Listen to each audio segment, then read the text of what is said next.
بسم الله الرحمن الرحيم الحمد لله الذي أسرى بعبده ليلا من المسجد الحرام إلى المسجد الأقصى والصلاة والسلام على سيدنا ونبينا وشفينا ومولانا محمد الذي أكرمه الله بالمعجزات الكبرى وعلى آله وأصحابه ومن تبعهم بإحسان في العسرى واليسرى أما بعد سبحانك اللهم لا علم لنا إلا ما علمتنا إنك أنت العليم الحكيم وتب علينا يا مولانا إنك أنت التواب الرحيم رب اشرح لي صدري ويسر لي أمري واحلل عقدة من لساني يفقه قولي أما بعد.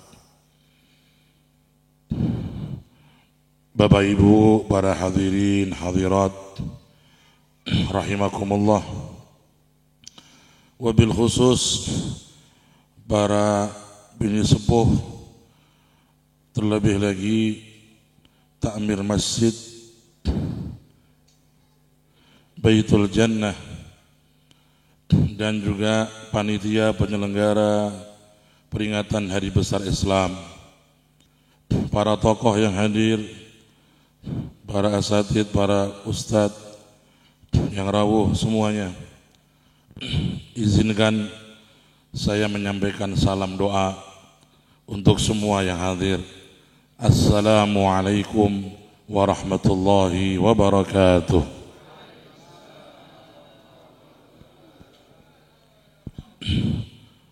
Alhamdulillah, pada malam hari ini kita bisa bersama-sama menghadiri acara yang mulia, acara peringatan Isra Mi'raj Nabi dan juga acara tarhib Ramadan. Jadi ini acaranya satu tapi niatnya dua. Insyaallah semakin barokah, semakin manfaat. Amin Allahumma amin ya rabbal alamin. Isra Mi'raj adalah kejadian akbar yang terjadi di zaman Nabi, dan Isra Mi'raj itu adalah mukjizat Rasulullah yang masih merupakan tantangan bagi umat manusia.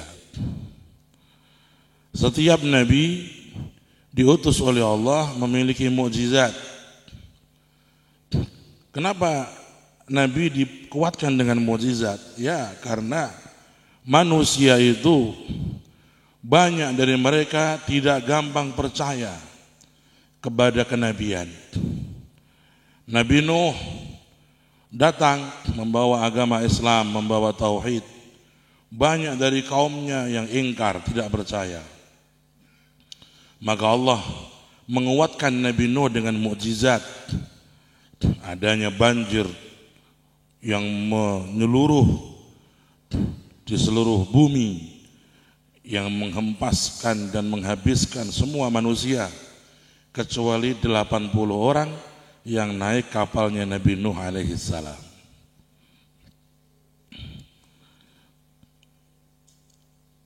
Begitu juga Nabi Ibrahim alaihi salam ketika mengajak bangsanya atau kaumnya untuk menyembah Allah, untuk mengesahkan Allah dan meninggalkan sesembahan kepada selain Allah, maka mereka mengingkari, mereka melawan, mereka tidak percaya, mereka ngotot mengikuti kebatilan.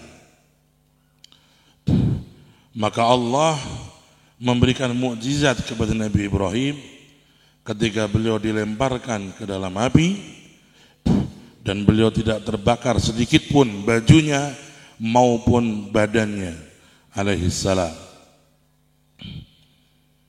Kemudian Nabi Musa alaihissalam ketika diutus oleh Allah untuk menyelamatkan Bani Israel dari penindasan Fir'aun. Karena Bani Israel itu aslinya bukan orang Mesir. Mereka aslinya orang Palestina.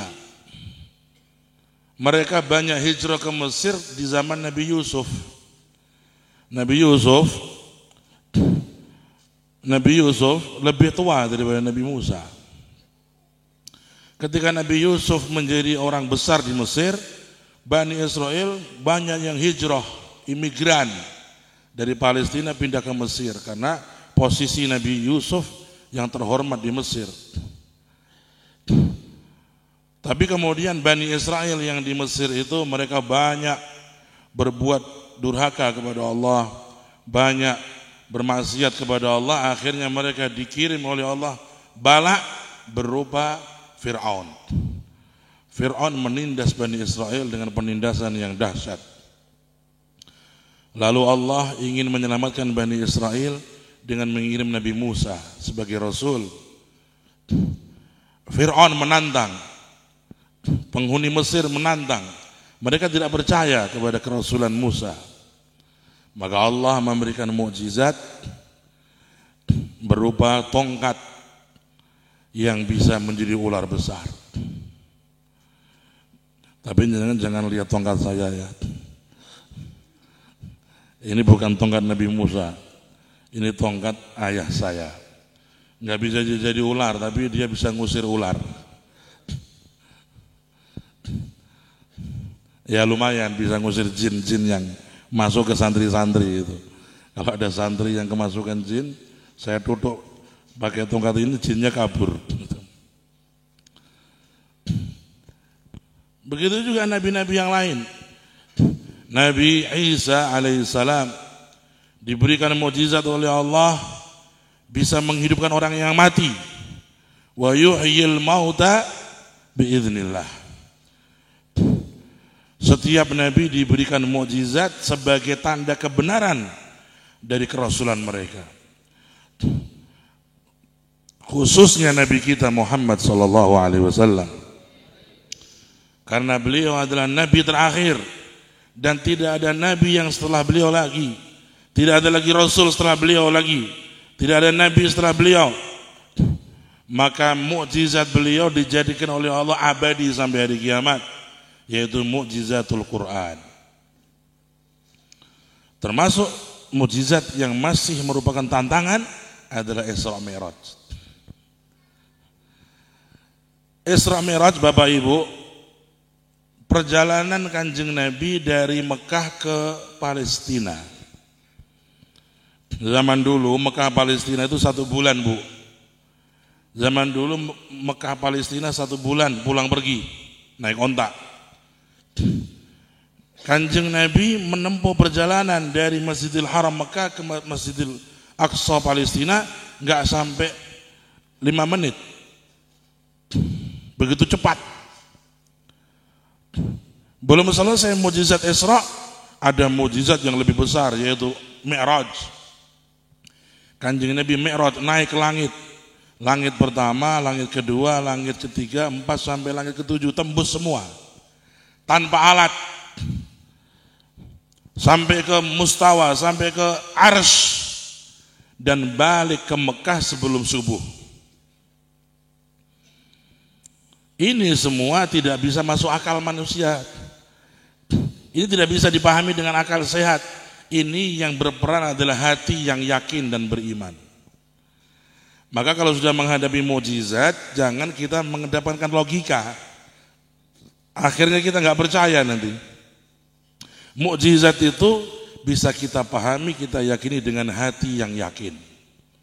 Karena Allah sudah punya mau, maka jadi kun fayakun. Bagaimana mungkin seorang manusia tanpa alat bantu ya bisa menembus langit 1, 2 sampai 7 lapis langit, bahkan naik lagi sampai ke Arsy? Ini kalau dilogikakan nggak akan bisa. Tapi Allah mau, maka kemauan Allah itu di atas logika manusia. Disinilah hikmah penting yang perlu diambil oleh saudara-saudara dan kita semua. Bagaimana kita mengambil hikmah Isra Mi'raj? Jadilah orang yang yakin kepada Allah dan jangan membatasi kemampuan Allah dengan logika kita. Di dunia ini kita sering menghadapi hal-hal yang berat, hal-hal yang di luar nalar. Kalau kita punya Allah, maka kita mampu menghadapinya dengan tenang. Tapi kalau kita nggak punya Allah di hati kita, maka kita akan kedandaban, kita akan kehilangan jalan, kita akan zigzag dalam hidup ini penuh dengan kebimbangan. Nauzubillah min dzalik. Maka Isra Mi'raj kita peringati, hikmah penting yang kita ambil, jadilah kita orang yang yakin kepada kekuasaan Allah. Walaupun irrasional, walaupun enggak logis, kalau Allah mau jadi. Kenapa? Allah itu punya metode enggak repot. Innama amruhu idza arada syai'an an yaqula lahu kun fayakun.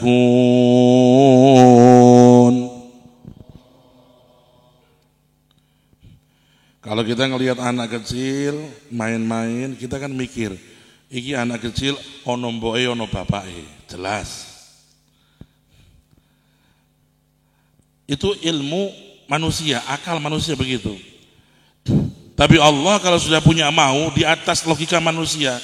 Allah menciptakan manusia tanpa bapak, tanpa ibu. Ada Nabi Adam alaihissalam. Allah mau kok. Gak bisa dibahas bagaimana itu penciptaan Nabi Adam secara ilmu antropologi budaya, ilmu medis, buntu. Karena ranahnya ranah iman. Yakin aja. Allah menceritakan penciptaan Nabi Adam di Al-Quran, maka kita yakini Allah menciptakan manusia dengan bapak tanpa ibu, bisa. Siti Hawa itu diciptakan dari tulang rusuk Nabi Adam tanpa ibu, tiba-tiba muncul makhluk yang namanya Siti Hawa menjadi istri Nabi Adam alaihissalam. Allah juga mampu menciptakan manusia punya ibu, enggak punya bapak. Nabi Isa punya ibu, Siti Maryam, enggak punya bapak. Kok bisa? Ya Allah yang mau. Kalau sudah Allah mau, maka tidak ada yang bisa menolak kemauan Allah. Tidak bisa kita logikakan dengan ilmu medis. Kok iso ana wong wadon iso meteng duwe anak gak duwe bojo? Oh, itu mukjizat.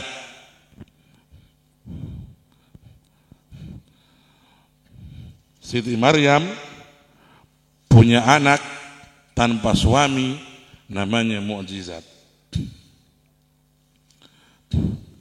Sayang saniki ana wong wadon mboten gelem kalah karo Siti Maryam. Ana sing meteng ganti bojo. Nauzubillah min. Mudah-mudahan istri kita, anak kita selamat ya dari pergaulan bebas, dari kemaksiatan zina. Amin Allahumma. Kalau kita dikasih anak putri oleh Allah, Pak, itu kesempatan untuk jadi tiket surga. Jangan sampai kita menjadi orang yang agak jahiliyah milenial. Nanti anak wedok merenguti Masya Allah, telung dino gak rampung.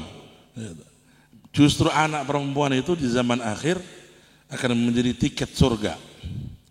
Nabi bersabda, barang siapa diberi oleh Allah anak-anak putri dan dididik dengan baik, dijaga dengan baik, sampai dinikahkan dengan orang-orang baik, maka anak-anak itu menjadi penghalang dari neraka. Bapaknya mau dimasukin neraka nggak bisa. Kenapa? Karena dia sukses mendidik anak-anak putrinya selamat. Saudara, maka kita harus betul-betul memperhatikan pendidikan anak-anak putri. Jangan kita gampang-gampang melepas anak putri kita pergi dengan orang yang mungkin katanya sudah calon, atau ono adat-adat yang mungkin perlu diralat dalam masyarakat. Ada sebelum menikah kadang-kadang anak putri kita itu sudah pergi berdua dengan calon suaminya, padahal belum dia akan nikah. Ditanya, kok iso wani lunga karo calon itu, Bu? Masa percobaan. Wah, masa percobaan ini kok mengkhawatirkan, ini iso meteng-meteng dhisik niki. Harus kita ngati-ngati. Kadang-kadang kalau mau nikah sudah foto pre-wedding. Pra-wedding itu fotonya sudah mesra-mesra, padahal belum halal. Fotonya sudah seperti suami istri. Ini semua harus kita jauhi, karena ini adalah sesuatu yang tidak diridhoi oleh Allah Subhanahu wa ta'ala. Bapak Ibu sekalian rahimakumullah, maka kita dalam menghadapi kehidupan ini jangan sampai lepas dari Allah. Kalau kita menghadapi hal yang buntu, maka kita segera kembali kepada Allah. Buat Allah nggak ada yang buntu. Bagaimana kita mengambil solusi dari Allah? Maka kita kuatkan sholat malam. Sholat malam itu adalah keindahan bagi seorang mukmin. Sholat malam itu adalah kenikmatan bagi seorang yang ingin bermadu kasih dengan Allah Subhanahu wa ta'ala. Karena itu Isra Mi'raj terjadi juga di waktu malam. Karena malam adalah tempat dan waktu yang indah bagi seorang muslim berdoa kepada Allah Subhanahu wa ta'ala. Ibu bapak rahimakumullah, jadi jangan kita kecil hati. Kita menghadapi masalah ekonomi, kita menghadapi masalah keluarga, kita menghadapi masalah di kantor. Semua masalah tidak akan menjadi masalah kalau kita kembali kepada Allah, bertawakal kepadanya, berdoa, mengetuk pintunya. Tapi kalau kita sudah jauh dari Allah, maka segalanya akan menjadi masalah untuk diri kita.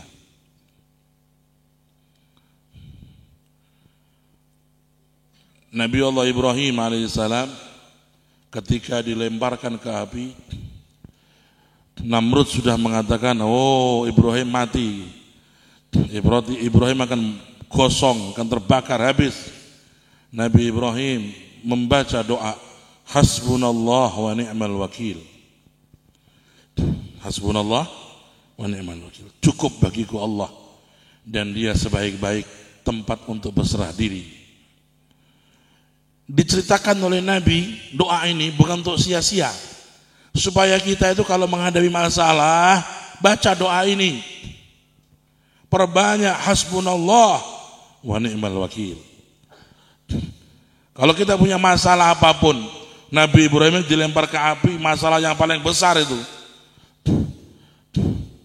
sudah terancam nyawanya itu. Karena punya Allah, dia baca hasbunallah wa ni'mal wakil. Maka Allah berkata kepada api, qulna ya naru kuni bardan wa salaman ala Ibrahim.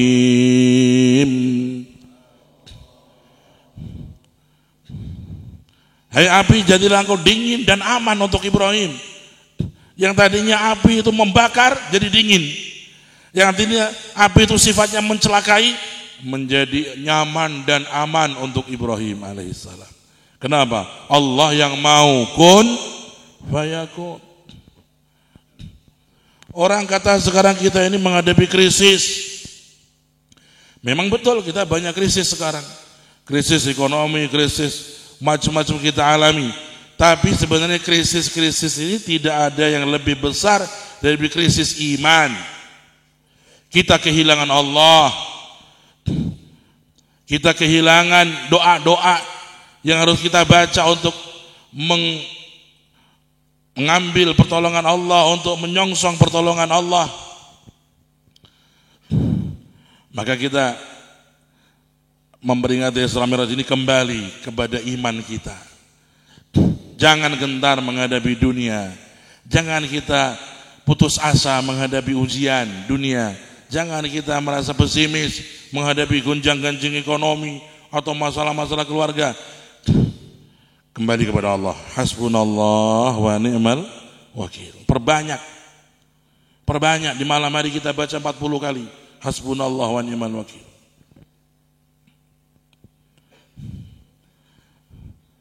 Nabi Allah Yunus alaihissalam dicaplok oleh ikan, kemudian dibawa ke dasar laut, dan itu waktu malam hari, Pak. Malam hari, Pak. Karena itu ungkapan Al-Quran indah banget. Wa dhannuni idh dhahaba mughadiban fanada fi dhulumat. Dan Yunus ketika dia berdoa di dalam 3 kegelapan. Kok bisa 3 kegelapan? Pertama kegelapan malam hari, kedua kegelapan perut ikan, ketiga kegelapan dasar laut. Wes niku nek cara akal gak bakal ketemu itu. Dicaplok ikan dibawa ke dasar laut. Udah gak bakal hidup itu. Pesawat aja MH, pesawat Malaysia tuh MH berapa tuh? 270. Jatuh di perairan, nah, sudah nggak ada kabarnya. Kemarin juga ada pesawat yang kemarin jatuh itu di Jakarta, lain. Ya, ada juga yang sebelumnya ke Pontianak itu pesawat Sriwijaya.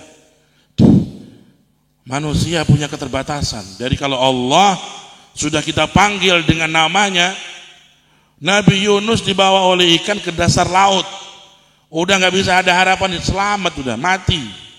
Di dalam perut ikan nggak ada yang tahu. Dukun yang paling top nggak akan bisa menyelamatkan. Tukang sihir yang paling top nggak akan bisa membantu. Tapi kalau sudah punya Allah akan selamat. Nabi Yunus berdoa, La ilaha illa anta subhanaka in kuntu minadh dhalimin. Dibaca oleh Nabi Yunus, langsung Allah perintahkan malaikat Jibril, "Hei Jibril, turun kau kepada ikan. Perintahkan ikan itu segera meluncur ke permukaan dan menumpahkan isi perutnya." Termasuk Yunus ditumpahkan oleh sang ikan, dan dia seperti kain yang basah di pinggir laut. Sampai akhirnya mendapat sinar matahari, mendapatkan air, dan sehat, sembuh, waras. Balik ke kampungnya, malah kampungnya sudah menjadi muslim semua. Pertolongan Allah ada bagi orang yang mengetuk pintu Allah. Pertolongan Allah itu datang bagi orang yang bersimpuh di hadapan Allah. Maka jangan lupa kita punya Allah yang maha segalanya, yang mengisrakan nabinya dengan gampang, yang memi'rajkan nabinya dengan mudah. Bagaimana bisa 7 lapis langit tembus tanpa alat dan dengan waktu yang cepat? Itu mukjizat Allah yang mau. Innama amruhu idza arada syai'an an yaqula lahu kun. Ini yang saya ingin Bapak Ibu membawa pulang ini. Sekarang banyak orang itu apatis, banyak orang itu pesimis, banyak orang seakan-akan kehilangan jalan, banyak orang sudah merasa enggak punya apa-apa, enggak punya siapa-siapa, enggak punya harapan. Bukankah kau punya Allah? Bukankah Allah mengundangmu tiap hari 5 kali untuk sujud kepadanya? Bukankah Allah membuka pintu rahmat di waktu malam? Ketuklah pintunya, mohonlah kepadanya, bersimpuhlah dengan pengakuanmu, dengan doamu, dengan tangisanmu kepada Allah. Tidak mungkin orang yang mengetuk pintu Allah dikecewakan oleh Allah Subhanahu wa ta'ala. Maka alhamdulillah malam ini kita bisa menghadiri peringatan Isra Mi'raj, dan kita berharap pulang kita membawa keyakinan yang totalitas kepada Allah. Jangan kecil hati, jangan merasa buntu. Kita punya Allah. Tugas kita salat dijaga dengan baik, perbanyak doa, terutama doa Nabi Ibrahim, hasbunallah wa ni'mal wakil. Doa Nabi Yunus, la ilaha illa anta subhanaka inni kuntu minadh dhalimin. Hajat apapun yang Bapak risaukan akan dibereskan oleh Allah. Allah enggak ada yang bisa menghalanginya. Bapak Ibu yang saya muliakan, yang kedua, kita menyambut bulan Ramadan, tarhib Ramadan. Menyambut bulan Ramadan adalah amaliyah Nabi. Kanjeng Nabi kalau sudah dekat Ramadan, beliau naik mimbar dan beliau mendeklarasikan nasihat beliau, Ayyuhan nas, qad adhallakum syahrun azim, syahrun mubarak, faradallahu fihi siyam, wa sanna lakumul qiyam. Al-sunnah fihi bi ajril faridah, wal faridah bi sab'ina faridah. Kata Nabi kalau sudah dekat Ramadan, Nabi itu naik mimbar, memberi semangat sahabatnya, konco-konco, dulur-dulur, niki sekedar mulai Ramadan badi rawuh, badi tugi, tamu yang mulia, tamu yang agung. Allah mewajibkan puasa dalam Ramadan, dan Allah mensunahkan tarawih, dan amal yang sunnah menjadi pahala wajib, dan pahala wajib pahalanya dilipat gandakan sampai 70 lipat. Sampai-sampai kata dalam sebuah riwayat, tidurnya orang yang puasa ditulis ibadah. Turune tok niku ibadah. Nembe wong ibadah. Turune tok niku ibadah napa meneh kok ngibadahi. Tapi ojo salah paham. Ya to, Ramadan turu terus. Ya to. Ndak kok sampean turu terus. Turune Pak Yai niku turune wong poso ki ibadah. Para bapak, para ibu. Ya, mari kita sambut bulan Ramadan dengan semangat, dengan rencana-rencana ibadah yang hebat. Ya. Saya sangat senang dengan masjid yang kita berada di dalamnya ini, Masya Allah. Ya. Walaupun tidak begitu besar, tapi suasananya menyentuh hati. Ya, AC, full AC ini, ya. Insyaallah nek AC ini iki tarawih suwi gak apa-apa. Gak apa-apa suwi. Nggih. Teng Mekah niku tarawih niku 3 jam, Pak. Wong yo kuat iki. Nah, karena masjidnya dingin, AC-nya full, ya toh? Dan bacaannya enak. Ya. Ini masjid Baitul Jannah. Berapa bulan yang lalu Bapak Prastowo yang terhormat dan Mbah Asnawi beserta Bapak Manan rawuh ke pesantren. Akhirnya alhamdulillah ada kerjasama, kita bisa membantu masjid dan jamaah di sini, kita kirim salah satu imam.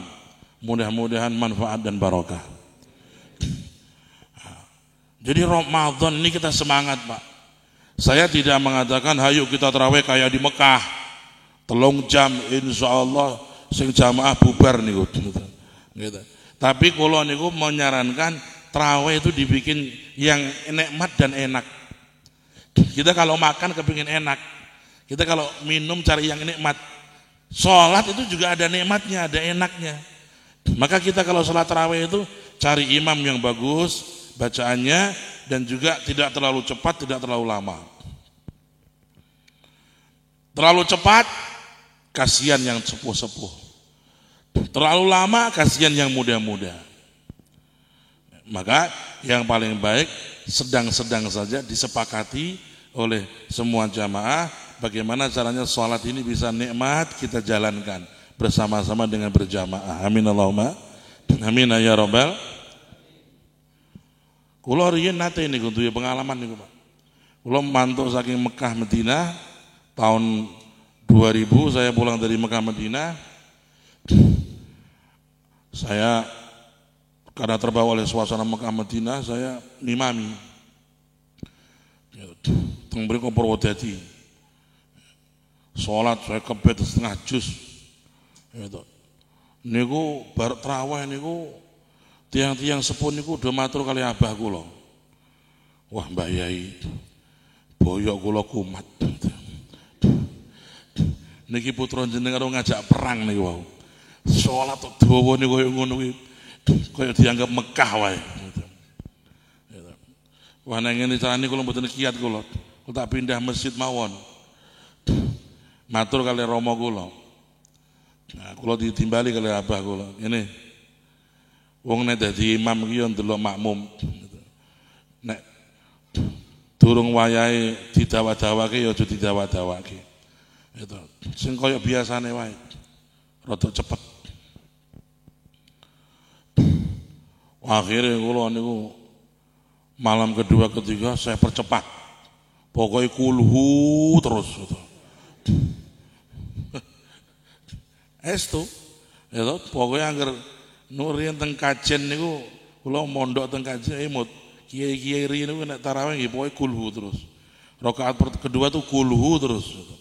Cepet pol. Kula keber kali kulhu niku bakdo tarawih nggih sik do sowan abah kula meleh. Wah, wingi kesuwen niki wau kula kejelungup ping 3, Pak. Kejelungup ping 3. Saking cepetnya kula. Lah ya. Jadi terlalu cepat juga enggak baik, terlalu lama juga memberatkan. Maka yang baik adalah sedang-sedang saja. Qala Nabi sallallahu alaihi wasallam, khairul umuri awsatuha. Sebaik-baik hal itu yang sedang-sedang saja. Para bapak, para ibu yang muliakan, puasa di bulan Ramadan adalah kesempatan kita untuk meraih ampunan yang terbesar. Cukup dari Nabi sebuah motivasi. Barang siapa yang puasa Ramadan ikhlas karena Allah, maka diampuni semua dosanya yang berlalu. Orang yang berpuasa Ramadan diampuni dosa-dosanya oleh Allah.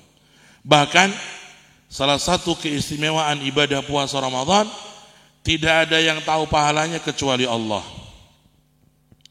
Setiap amal ibadah manusia, Pak, itu dititipkan malaikat yang menulis. Malaikat tulis tuh, hambaku zikir, tulis pahalanya. Malaikat itu ada hambaku dia sedekah, tulis pahalanya. Malaikat yang disuruh nulis. Ibadah-ibadah yang lain yang menulis malaikat diperintah oleh Allah. Tapi kalau puasa, Allah menyimpan pahala puasa khusus di sisinya. Malaikat enggak tahu. Karena itu Nabi mengatakan dalam hadis qudsi, kullu amal ibnu Adam lahu illa shaum fa innahu li wa ana ajzi bihi. Puasa Ramadan itu akan menjadi penolong kita, Pak. Diceritakan oleh para ulama dalam hadis-hadis, ada satu orang didatangkan kepada Allah, kemudian dihitung oleh Allah amalnya. Amalnya, sholatnya banyak lobang, zikirnya banyak lobang, macam-macam ibadahnya banyak lobang. Allah Subhanahu wa taala berkata kepada si hamba, hai hambaku, amalmu semua sudah dihitung, semua sudah dilaporkan dan banyak yang lobang. Semua ini tidak bisa menyelamatkan kamu dari neraka. Si hamba berkata, ya Allah, itulah puncak kemampuanku untuk ibadah kepadamu. Kalau memang engkau tidak menerimanya, maka aku adalah orang yang celaka, orang yang merugi. Lalu Allah berkata kepadanya, wahai hambaku, jangan kamu kecil hati. Masih ada amalmu satu yang aku simpan di sisiku. Malaikat tidak mengetahuinya, nabi-nabi enggak mengetahuinya. Si hamba ini kaget, apa itu ya Rabb? Kata Allah, yang kusimpan di sisiku, yang tidak ada yang tahu pahalanya adalah puasa Ramadan. Akhirnya didatangkan puasa Ramadan, menolong si hamba tadi, akhirnya dia selamat dari neraka, masuk surganya Allah Subhanahu wa ta'ala. Karena itu mari kita berpuasa di tahun ini dengan semangat. Harus dengan semangat. Dan harus kita berusaha puasa kita tahun ini melebihi tahun yang lalu. Jangan sampai kita stagnan, apalagi mundur. Tahun yang lalu mungkin ada lobang-lobang puasa kita. Tahun ini tidak boleh lobang. Apapun resikonya, apapun masalahnya, tetap kita puasa. Kecuali kalau ada udzur syar'i yang betul-betul syar'i. Boleh kita meninggalkan puasa, nanti diqadha pada waktu yang lainnya. Kalau enggak ada udzur, jangan sampai kita membatalkan puasa kita. Memang puasa itu ibadah yang perlu ikhlas. Kenapa ikhlas? Karena puasa itu ibadah yang tidak kelihatan gerakannya. Wong poso karo gak poso ki padha wae. Ya toh? Umpamane awan-awan Ramadan, ya toh? Ki ambene mlebu kamar, setan teko. Wis ngombe wae le ngombe, ono tekan nganggur iki lho, gitu. Ya toh? Dia tergoda, dia minum. Lalu diusap dia punya mulut, kering lagi. Ketika keluar, orang nggak tahu. Wah, kering kok mulutnya poso iki. Ya toh? Gelegean, ya kok gelegean ngombe? Orang gelegean ini kalau masuk angin. Jadi poso itu ngibadah yang perlu ikhlas. Kalau kita nggak ikhlas, kita bisa delik, bisa minum kita. Kalau kita nggak ikhlas, nggak takut sama Allah, kita bisa menyendiri, kita bisa minum dengan sembrono, minum di siang bolong Ramadan. Maka ayo Bapak Ibu, saya ajak Bapak Ibu dengan semangat, ayo semangat. Puasa tahun ini harus lebih maksimal. Jangan sampai ada yang lobang tanpa udzur syar'i. Dan kita jadikan puasa kita puasa yang berkualitas. Jangan sampai hanya sekedar puasa-puasa seperti tahun yang lalu, tapi harus ada lebih nilai plus. Di samping kita berpuasa, tidak makan, tidak minum, kita juga menjaga anggota badan kita dari perbuatan maksiat. Kalau sudah ini yang kita canangkan tahun ini, maka insya Allah puasa kita tahun ini akan menjadi puasa yang lebih berkualitas dibanding tahun yang lalu. Amin Allahumma amin ya rabbal alamin. Saya akhiri, puasa Pak harus kita bersihkan dari 5 hal. Nabi mengatakan orang yang berpuasa bisa batal puasanya, bisa batal pahalanya kalau dia melakukan 5 hal. Apa itu? Ketika berpuasa hindari berbohong. Jangan orang berbohong ketika berpuasa. Karena berbohong bisa membatalkan pahala puasa. Yang kedua, hindari yang namanya ngrasani wong. Ngrasani wong itu apa? Ngerumpi gitu. Itu biasanya niku nak sing rada-rada niku ibu-ibu karo masak iki masyaallah. Wong enak ngomong wong. Sak RT diomongi kabeh gitu. Ya, hindarkan ya diri kita dari menggibah orang, menyebut kejelekan orang ketika berpuasa. Yang ketiga, jangan sampai kita mengadu domba. Ya, mengadu domba membatalkan pahala puasa. Baik itu dengan lisan maupun dengan tulisan tangan. Apalagi Indonesia lagi banyak fitnah medsos. Hati-hati. Jangan sampai puasa kita pahalanya habis, hilang gara-gara kita tidak menjaga tangan kita, tidak menjaga lisan kita dari perbuatan mengadu domba. Yang keempat, memandang dengan syahwat. Memandang dengan syahwat walaupun istrinya sendiri di bulan Ramadan makruh. Apalagi kalau istrinya orang. Tambah bahaya itu. Jadi kalau kita puasa Ramadan, hindarkan diri kita dari syahwat. Ya, kalau malam boleh, tapi kalau siang kita tidak boleh mendekati yang namanya bersenggama, yang namanya mencium istri dengan syahwat, memegang istri dengan syahwat. Itu di siang Ramadan makruh hukumnya. Kalau malam monggo. Ya, Islam kan tidak agama yang mempersulit. Yang dilarang cuma siang. Kalau malam boleh. Ya, boleh nganten anyar nih. Ya, umpama dilarang awan, dilarang bengi, dilarang 30 dino rontok rambutnya. Ya, Gusti Allah mboten nglarang nek bengi-bengi. Suami istri boleh tidur bersama. Ya. Tapi kalau siang jangan kita mendekati syahwat. Jangan kita memandang dengan syahwat, itu mengurangi pahala puasa. Kelima, jangan kita bersumpah palsu. Orang yang bersumpah palsu ketika berpuasa, maka pahala puasanya banyak yang batal, tidak ditulis pahala oleh Allah Subhanahu wa taala.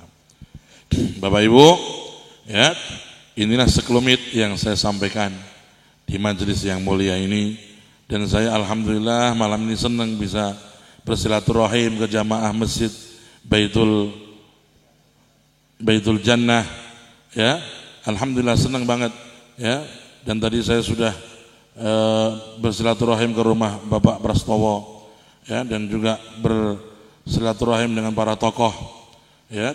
Mudah-mudahan perkumpulan kita di hari ini menjadi saksi baik di hari kiamat. Semua yang hadir mudah-mudahan di majelis ini diampuni dosanya oleh Allah dan dimudahkan hajatnya oleh Allah. Dan mudah-mudahan dengan berkah majelis ini Allah berikan kepada diri kita, kepada keluarga kita, kepada orang-orang yang kita cinta, insya Allah panjang umur semua, bertemu bulan Ramadan dalam keadaan sehat walafiat, bisa berpuasa dengan maksimal, bisa tarawih dengan maksimal. Dan mudah-mudahan Ramadan tahun ini bagi kita membawa keajaiban yang besar, membawa kemenangan, membawa kesuksesan, membawa keterbukaan ilmu di hati kita. Dan mudah-mudahan Ramadan tahun ini kita mendapatkan malam Lailatul Qadar. Amin Allahumma amin ya rabbal alamin. Salatullah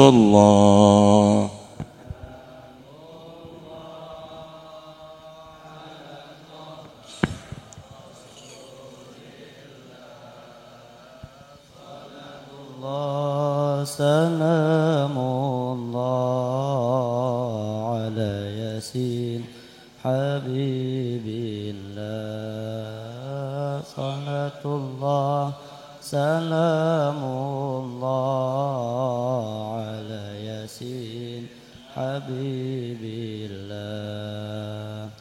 Alaihi salimil ummat minal afati wan ni'mat. Ilahi salimil ummat minal afati wan ni'mat. Wa bil hamil wa bil ummat bi ahlil badri ya Allah. Mil wa minhum ahlil badri ya Allah.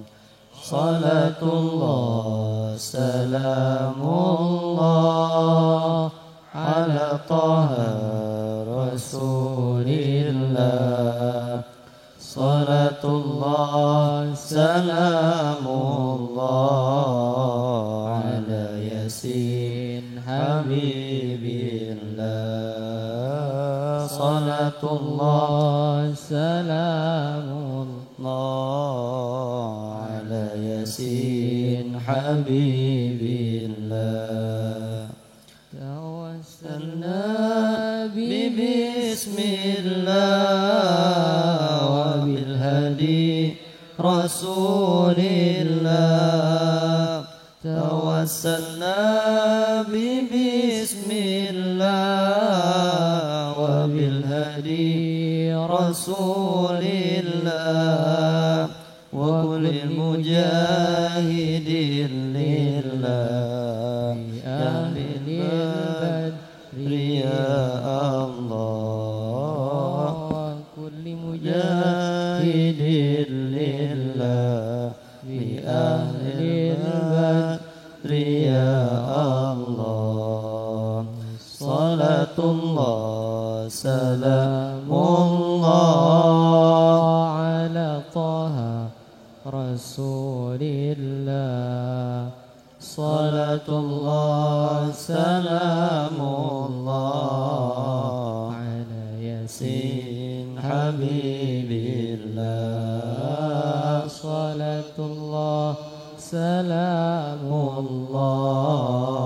ala yasin habibillah. Bismillahirrahmanirrahim. Alhamdulillahirabbil alamin. Allahumma shalli ala sayyidina Muhammadin fil awwalin wa shalli wa sallim ala sayyidina Muhammadin fil akhirin.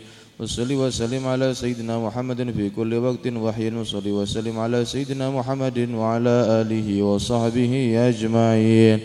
Allahumma inna nuqaddimu ilayka jaha hadha an-nabiyyil karim wa natawassalu ilayka bi sharafi maqamihil 'azim أن تلاحظنا في حركاتنا وسكناتنا بعين عنايتك وأن تحفظنا في جميع أطوارنا وتقلباتنا بجميل رعايتك وحسين وقايتك، وأن تبلغنا من شرف القرب إليك وإلى هذا الحبيب غاية أمالنا، وتتقبل منا ما تحركنا به بنياتنا وأعمالنا، وتجعلنا في حضرة هذا الحبيب من الحاضرين وفي طرائق اتباعه من السالكين، ولحقك وحقه مؤدٍ ولعهدك من الحافظين. اللهم إن لنا طمعا في رحمتك الخاصة فلا تحرمنا، وذنونا جميلة هي وسيلتنا إليك فلا تخيبنا. آمنا بك وبرسولك وما جاء به من الدين، وتوجهنا به إليك مستشفعين أن تقابل المذنب منا بالغفران، والمسيء بالإحسان، والسائل مسأل، والمؤمل بما أمل، وأن تجعلنا ممن نصر هذا الحبيب ووزره ووالاه، وعم ببركته وشريف وجهته أولادنا ووالدينا وأهل قطرنا وجميع المسلمين والمؤمنين في جميع الجهات، وأدم راية الدين القويم في جميع الأقطار منشورة، ومعالم الإسلام والإيمان بأهلها معمورة معنا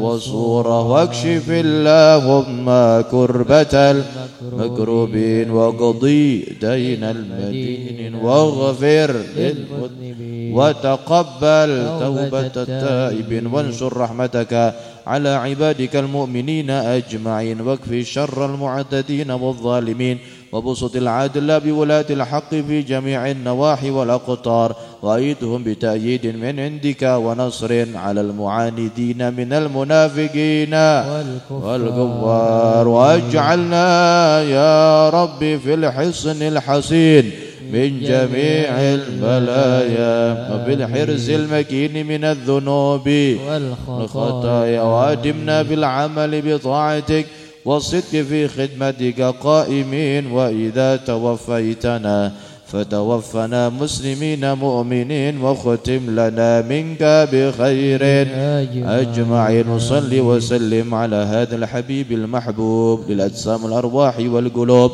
وعلى آله وصحبه ومن إليه منسوب، وآخر دعوانا أن الحمد لله رب العالمين. إن الله وملائكته يصلون على النبي يا أيها الذين آمنوا صلوا عليه وسلموا تسليما. الصلاة والسلام عليك يا سيد المرسلين، الصلاة والسلام عليك يا خاتم النبيين، الصلاة والسلام عليك يا من أرسلك الله رحمة للعالمين. ورضي الله تبارك وتعالى عن أهل بيت وأصحاب رسول الله أجمعين. الحمد لله رب العالمين. بنية